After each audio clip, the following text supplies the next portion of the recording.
زمین سے آیا ہوا، چاہے وہ بناسپتی ہو یا کنولا ہو یا کوئی بھی ہو، الٹیمیٹلی سورس جو ہے وہ انسان کا وہ زمین ہے۔ تو جب بندہ تفکر کرتا ہے پھر ان چیزوں کی اہمیت کا پتہ چلتا ہے۔ ما لکم لا ترجون للہ وقارا، تمہیں کیا ہوا ہے کہ تم اللہ کی عزت اور عظمت اور جلال، اس کی جو یعنی وقار کرنا چاہیے اس کی پرواہ نہیں کرتے۔ وقد خلقکم اطوارا، حالانکہ اس نے تمہیں کئی مرحلوں سے گزار کر پیدا کیا ہے۔ اللہ تعالیٰ کی واقعی وما قدر اللہ حق قدری، انہوں نے اللہ کی قدر نہیں جانی جیسا کہ جاننی تھی۔ میں رات کو بھی بھائیوں سے ڈسکشن کر رہا تھا کہ جسے خدا کا تعارف ہو جائے نا وہ شرک نہیں کر سکتا۔ شرک کی بنیادی وجہ ہی یہ ہے کہ اللہ کا تعارف نہیں ہے۔ یا اللہ کا تعارف ہو جائے یا انسان کو اپنی کمزوری کا پتہ چل جائے۔ جو انسان کھانے پینے کا محتاج ہو اور کھانے پینے کے بعد اس کھانے کے ہضم ہو کے اپنے جزو بدن بننے کے اور پھر باہر نکلنے کا بھی محتاج ہو،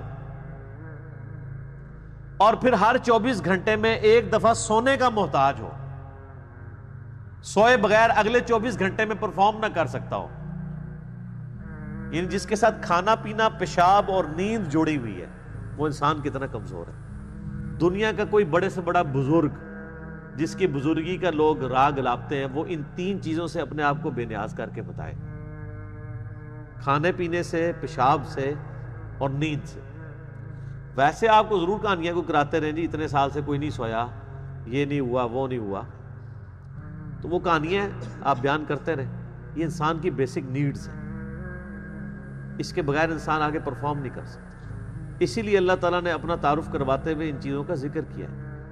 آیت الکرسی میں کیا فرمایا؟ لا تأخذہ سنۃ ولا نوم، اللہ تعالیٰ کو نہ نیند آتی ہے نہ اونگ آتی ہے۔ یہ انسان کی کمزوری ہے۔ کھانا پینا انسان کی کمزوری ہے، پیشاب انسان کی کمزوری ہے، اور سب سے بڑی کمزوری موت۔ اور اللہ تعالیٰ میں یہ کمزوری نہیں، هو الحی القیوم، خود سے قائم ہے، خود سے زندہ ہے، ہر چیز اس نے تھامی ہوئی ہے۔ تو جب یہ تعارف ہونا اللہ کا اور انسان کی کمزوری کا پتہ ہو، پھر آپ کسی بزرگ کو، بڑے سے بڑے بھی بزرگ کو کس نظر سے دیکھ رہے ہوں گے؟ اسی طریقے سے جس طرح آپ ایک انسان کو دیکھتے ہیں۔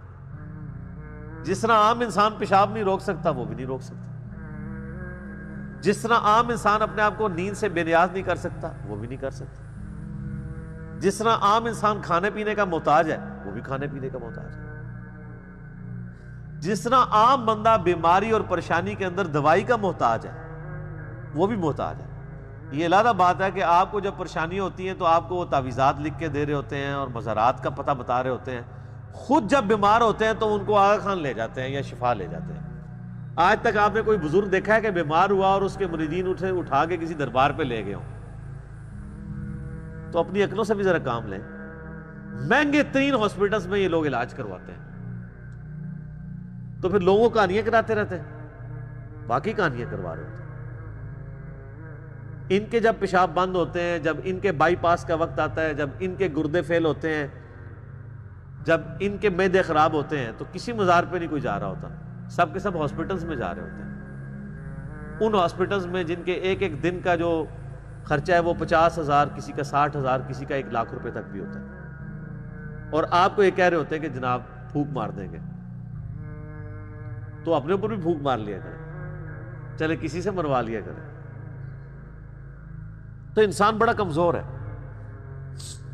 اس نے تمہیں کئی مراحل سے گزارا، یعنی انسان جو ہے وہ ایک بے قدر پانی تھا، اس کے بعد وہ رحم مادر کے اندر ایک جنین کی شکل میں رہا، پھر وہ 9 مہینے کے اندر اللہ تعالیٰ نے اسے ایک الٹیمیٹلی ایک تخلیق تک پہنچایا، اس میں 4 مہینے کے بعد اس میں روح بھی پھونکی گئی، پھر اس کو ایک مکمل انسان بنا کے جو ہے وہ دنیا میں نکالا، اور پھر اس کو نکلتے ہی گائیڈ کر دیا کہ دودھ پینے کا طریقہ کیا ہے۔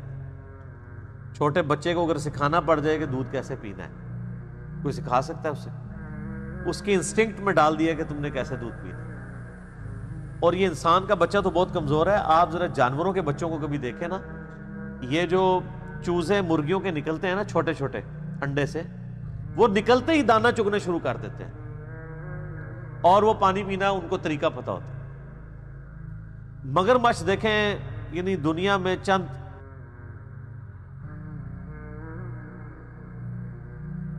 ٹھیک ہوگا جی۔